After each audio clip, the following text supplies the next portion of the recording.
All right. Well, my name is Katie Miller, and I am related to them, actually, no. I am from Springfield, Pennsylvania, which is pretty much Erie. And if you don't know where that is, no one else does either, so it's fine. It's about as northwest as you can get in Pennsylvania without being in the lake or in Ohio. So that's where I grew up. I have 5 siblings, and I survived childhood. I have 4 brothers and a sister, so if that explains anything from me, that is. This is us from last Easter. We dressed up like secret agents. We were all in black. But my brothers and I and my sister were all homeschooled. And my brothers did baseball while I did ballet. And I always said that I wanted to be a missionary. Just ever since I was probably 7 years old, I always wanted to be a missionary. Now, I wanted to be a missionary to India originally. And I'm actually going right now to Kenya, so don't be confused, and I'm going to explain it all. But I always said I wanted to be a missionary to India ever since I was very little. And I started doing missions trips when I was probably 13 or 14, and when I was 15, I asked my mom I asked my mom if I could go to Asia, to Cambodia, on a missions trip. And you say, what did my mom say? Oh, sure, have fun. My mom is very laid back. She was kind of like, I have spare kids, you can go if you get lost, you know. But yeah, I went anyway, and my mom actually had to come with me because I was only 15, and so I like to think that I got my mom into mission work because she's been all over the world with me now. But I started when I was 15 and haven't really stopped. I've been doing missions trips ever since then, and upon graduating high school, I knew I wanted to get into mission work, but I thought it'd be good to have a bit of a side job.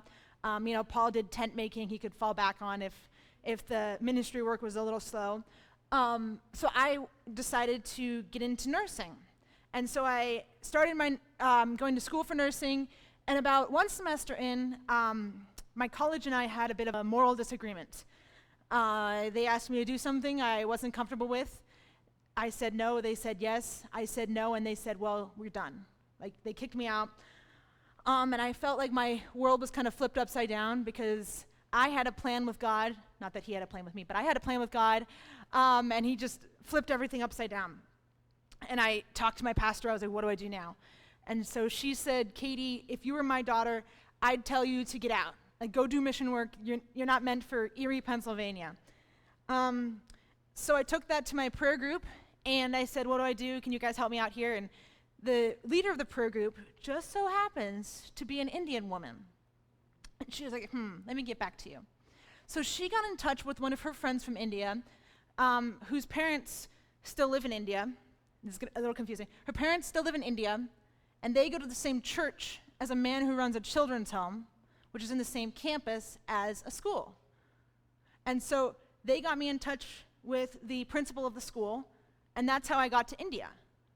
So to help out with that, I have this beautiful drawing. This is my artwork. You can compliment me on it later. So this is me on the left with my stringy hair. I knew a guy who knew a guy whose parents knew a guy who knew another guy, and that's how I got to India. It was a wonderful God thing. But I talked to the principal, and I said, I want to come. And he said, we'd love to have you. Do you have a teaching license? And I said, no, I don't. And he was like, well, we need a dance teacher. Can you teach dance? And this is just such a God moment because I had been dancing since I was 3 years old. All through school, if you've ever had to drive your kid to sports, every year since I was 3 years old until I graduated, and I had to actually stop for college just because of the scheduling stuff and everything. And I remember talking to God. I was like, really? Like, what was the point of that? Like, I had been dancing since I was 3 years old and for so long, and all the driving, the gas miles, the blood, sweat, and tears that went into it. Why only to stop for college? And in this kind of, God was like, this is why. Because I've been preparing you for this since you were 3 years old. So I got to go to India. Now you can switch it.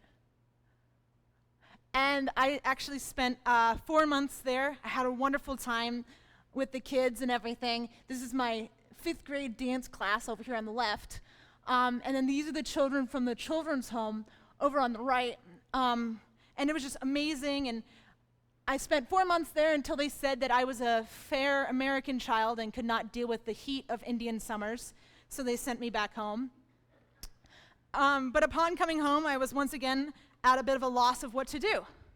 And I knew I wanted to do mission work. I always felt called to the unreached people of the world, but what next? And so my pastor once suggested I go on a missions trip that our church was doing to Kenya. And my first idea with that was, really?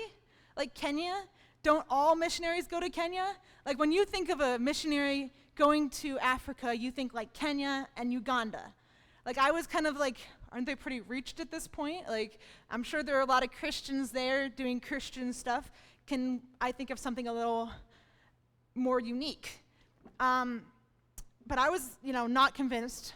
But I went on the missions trip anyway, and it was just amazing. We went to the Maasai tribe, and we built this big church in the background, and I didn't do it, but the other team did. The rest of the team did.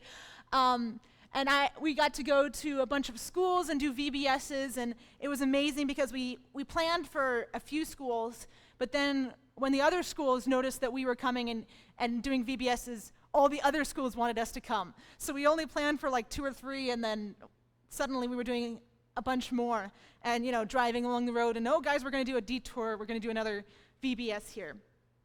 It was just amazing, and this was the very first Sunday in this brand new church and this brand new congregation.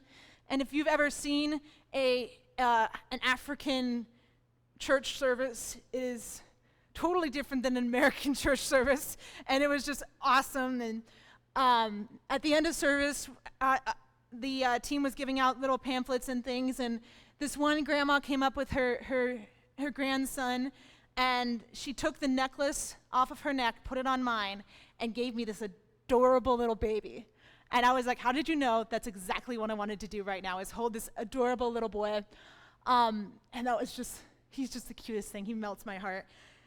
But yeah, so then we did all this, and near the end of our trip, one of the last days, our team went back to Nairobi, which is the capital city, to see a bit of what the missionary has been working on.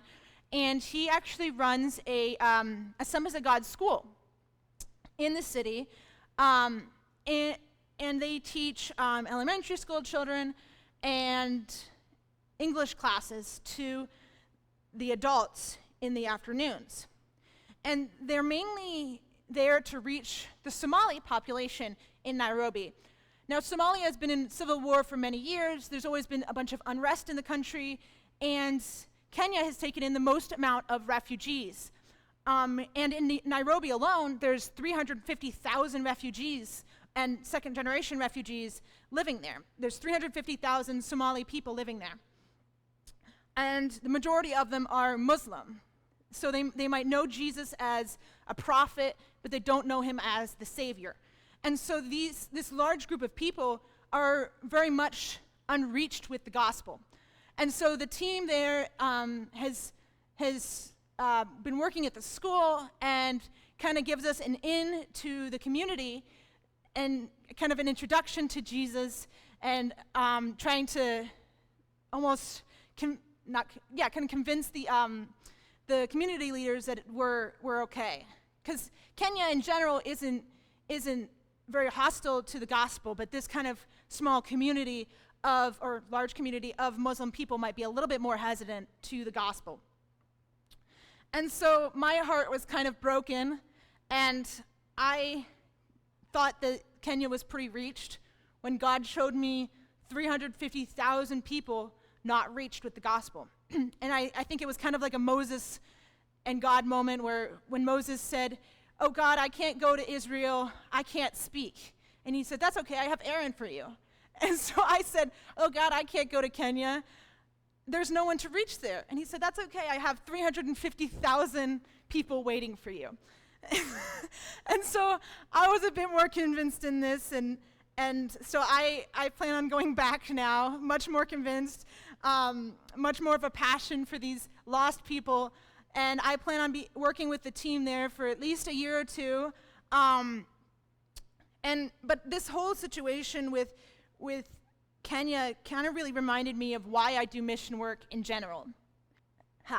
It reminded me of why I do mission work. And this picture is actually one of the trips we did to Cambodia. That was actually beginning of last year. We did my third trip to Cambodia. And we actually work with human trafficking victims, and it made me think of what Pastor David was saying this morning. But we worked with human trafficking victims and women who work the streets in Cambodia. And this trip was wonderful. We got to hold a banquet for these women who work the streets, and we were able to just give them a night off, and we gave them amazing food, and we made these little gift bags for them. And it wasn't really much. It was a few toiletries, nail polish, and those kinds of things. But it was really wonderful that we were able to give these women a night where they could just sit and relax and be loved. And I think that a lot of times people like this are kind of cast to the side in society. People don't want to see that side of society. People don't want to see that part that is really hurting and broken. And so people try to not look at that, right? But God never shied away from these kinds of people. I'm reminded of the Samaritan at the well, where Jesus himself sought her out personally. And Zacchaeus, he sought him out personally, where the whole rest of society didn't want to see them. And this is kind of what we were doing with these women, that we were able to give them a night to just feel loved. And Jesus always made sure that the people he met felt loved and cherished. And this is why I do missions, because there are people that have been forgotten and cast aside, but Jesus never cast them aside. And because I was first loved, that I am then to love others.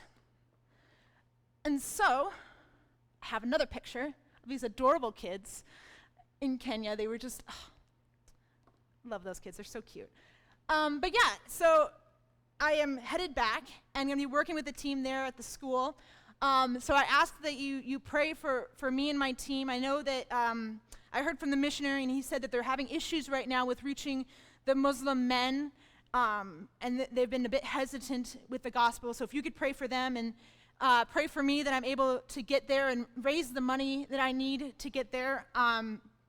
Assemblies of God has missionaries raising 2 different kinds of funds. We have to raise a lump cash amount to get plane tickets and there and back kind of thing.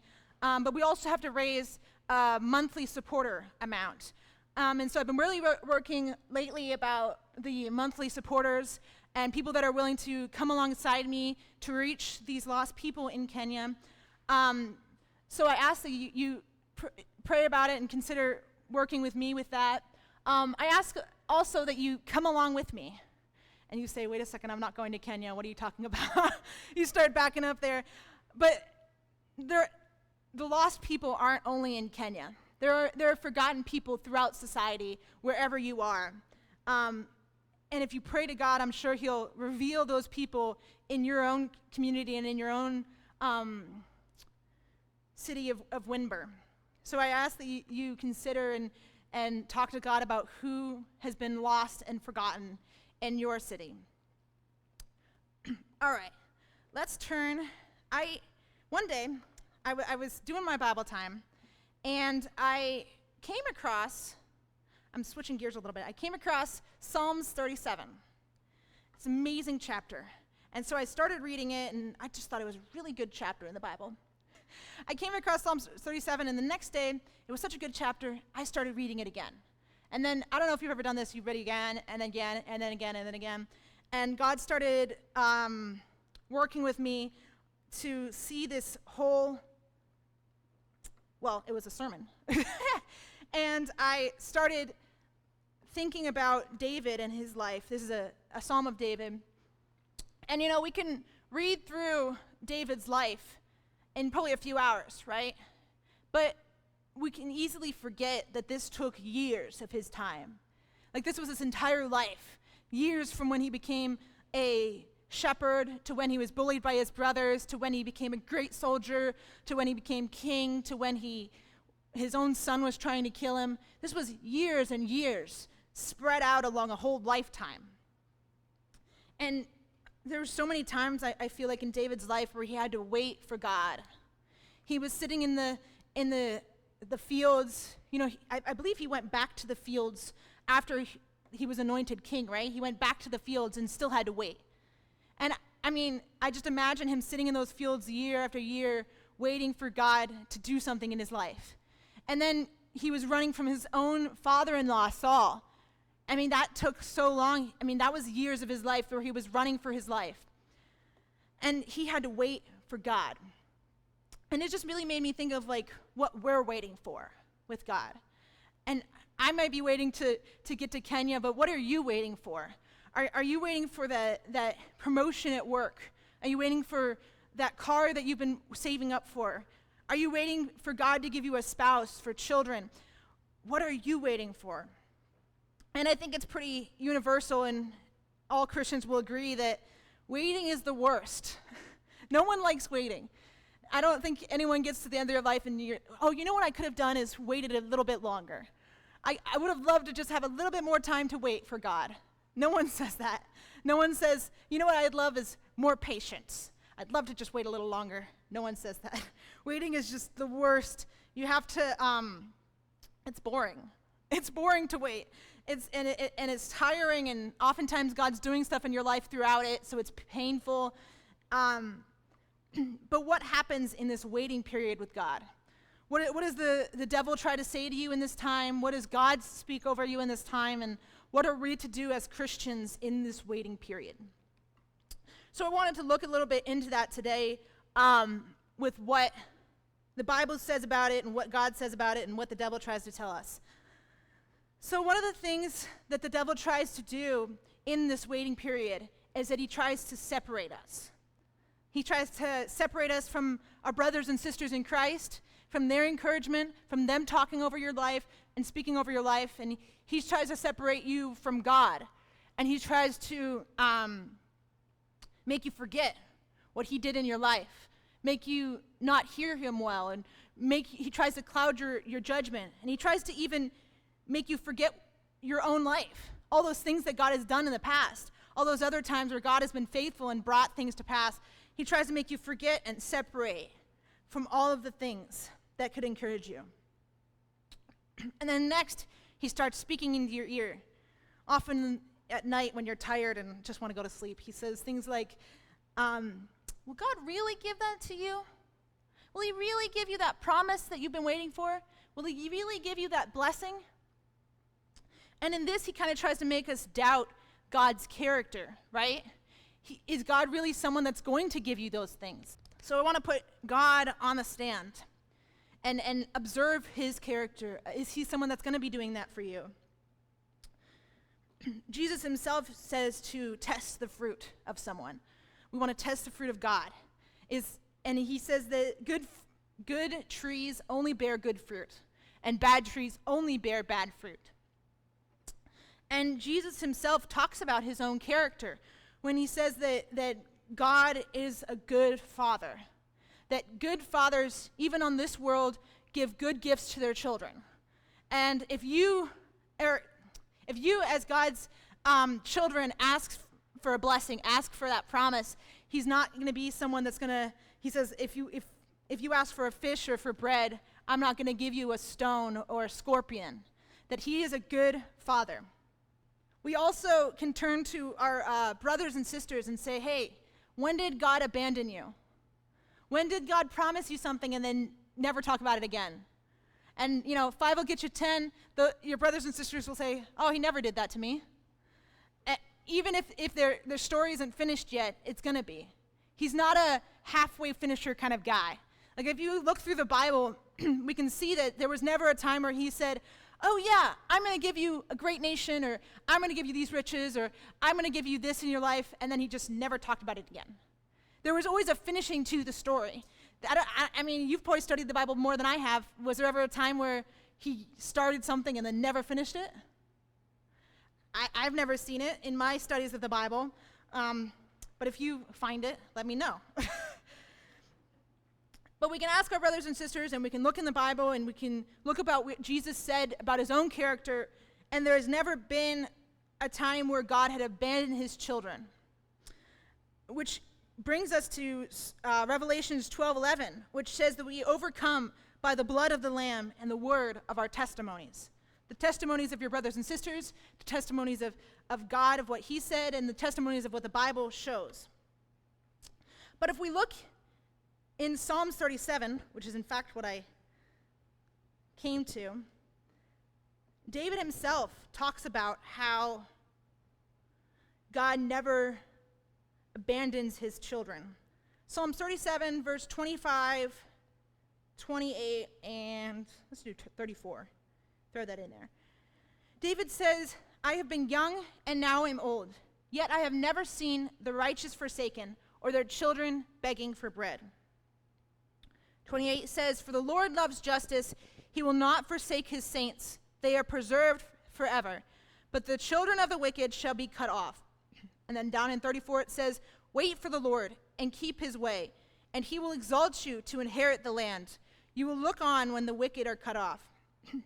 So David says that he's lived his life. He's done so many things, and yet he has never seen God's people forgotten about or forsaken. There's never been a time where they are in need of something that God has not provided for them. And so God isn't really the kind of person to just leave you on the side of the road wanting something. And so we come to the next thing that the devil tries to say in your ear. And he says, is that really what he said? This is kind of the oldest trick in the book, right? Is that really what God said? Are you sure it's not the burrito you ate last night? Are you sure it's not just your own mind thinking things up? Are you sure you're just not one of those crazy Christians that you're just a crazy Christian? You didn't really hear that from God. Are you sure that's what you said or what he said? And I don't know what God has spoken in your life, but I do know and have looked into what God has promised his people in general. We say, if I can use my words correctly, Paul says in Romans 8 that we are heirs of God, co-heirs with Christ. And we are promised this as God's children to be his children. We are promised to be heirs of God. And in Revelations 21, verse 4, 6, and 7, we are promised this, that in the end he will wipe away every tear from their eyes, and death shall be no more. Neither shall there be mourning, nor crying, nor pain any more, for the former things have passed away. And he said to me, it is done. I am the Alpha and the Omega, the beginning and the end. To the thirsty I will give from the spring of water of life without payment. The one who conquers will have this heritage. I will be his God, he will be my son. So we're promised this, that in the end, at the end of the road, at the end of the race, we are promised no mourning, no death, that we are promised drink when we're thirsty, and that we are promised heaven, this paradise, right?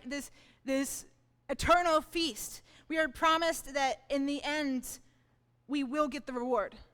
No matter what happens in this life, no matter how long you have to wait for it, we will get the prize. We will, at the end of the race, we will get the reward.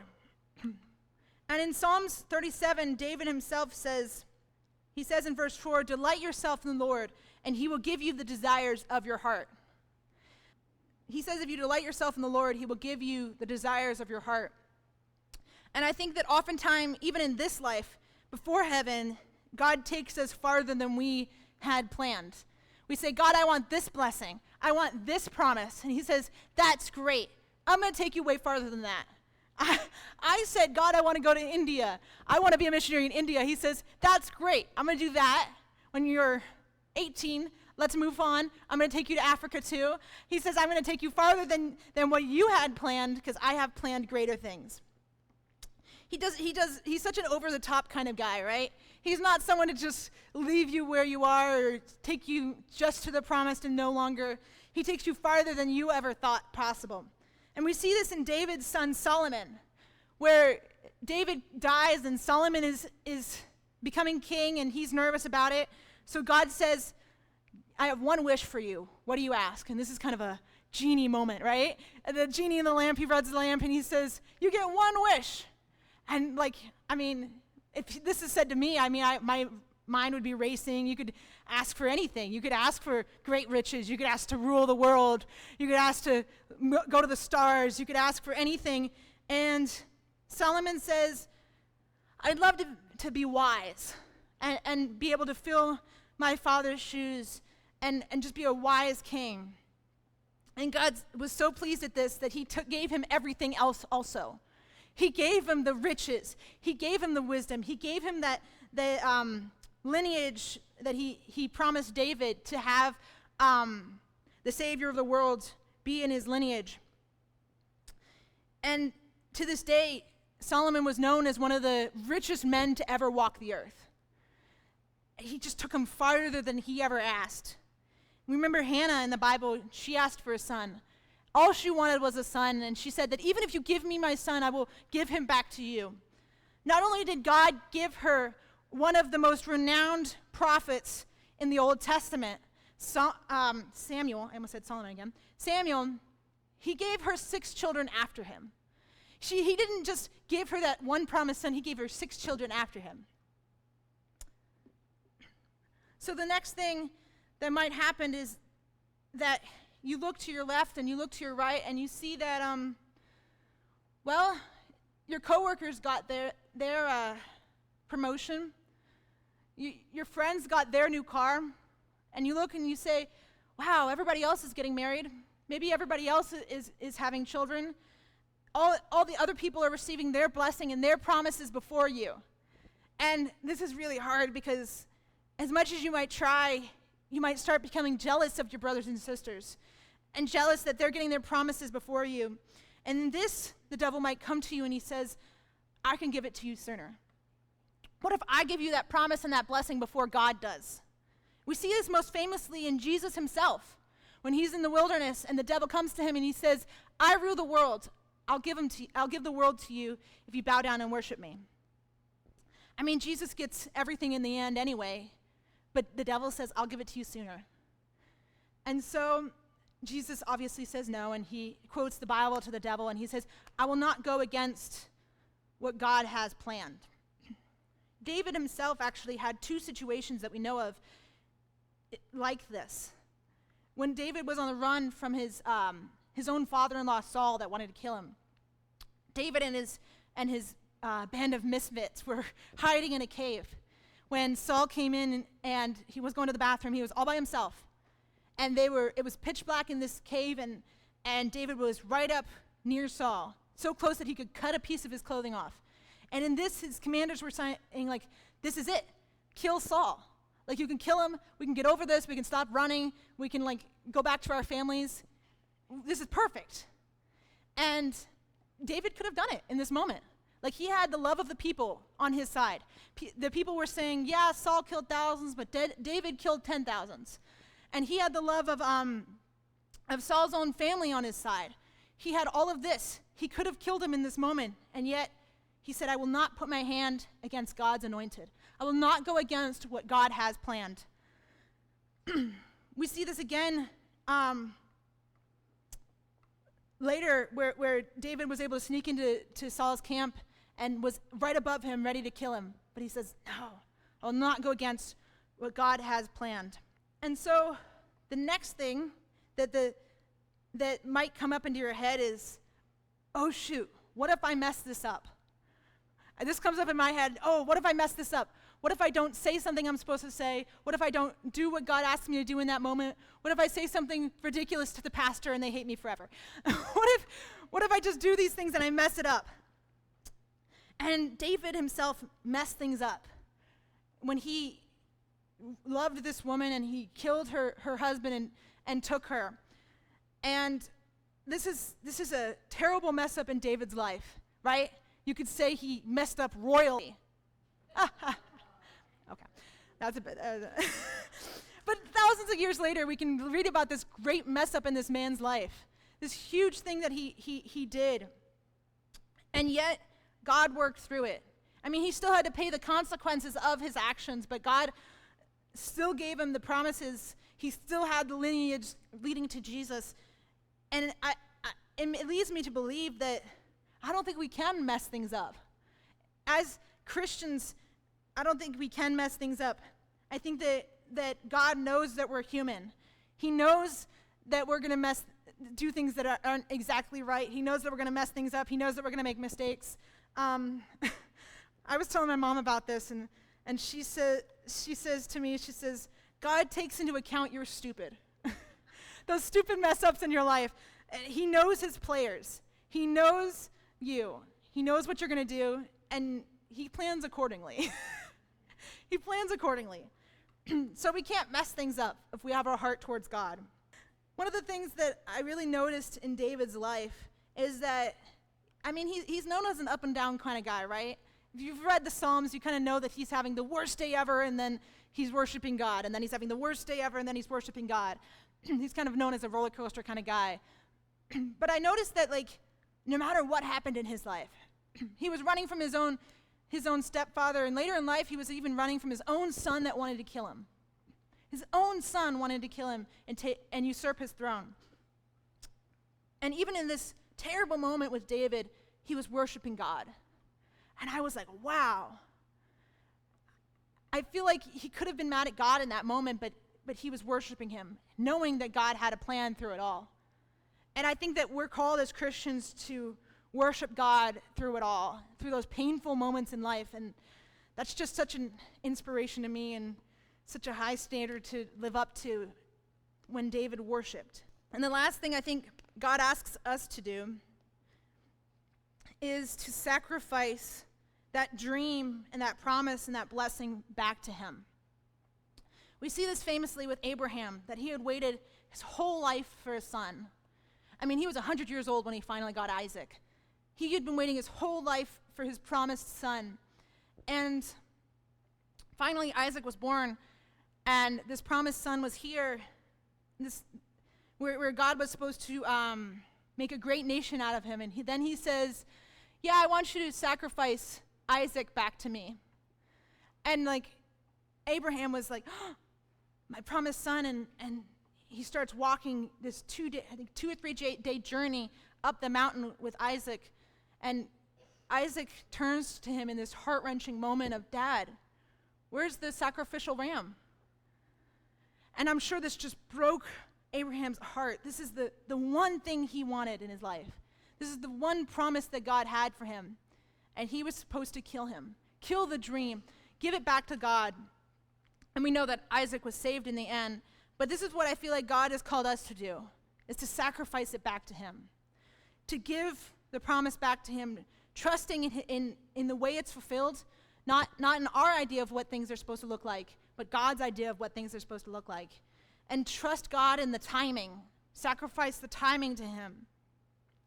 And this, what it does, I think, takes our focus off of the blessing and puts it back on the blesser. And we begin to live our lives to receive more of the Creator and less of the created. And our heart's desire begins to align with God's. And when we say that, and when David says to delight yourself in the Lord, and he will give you the desires of your heart, when you delight yourself in the Lord, he will give you the desires of his heart.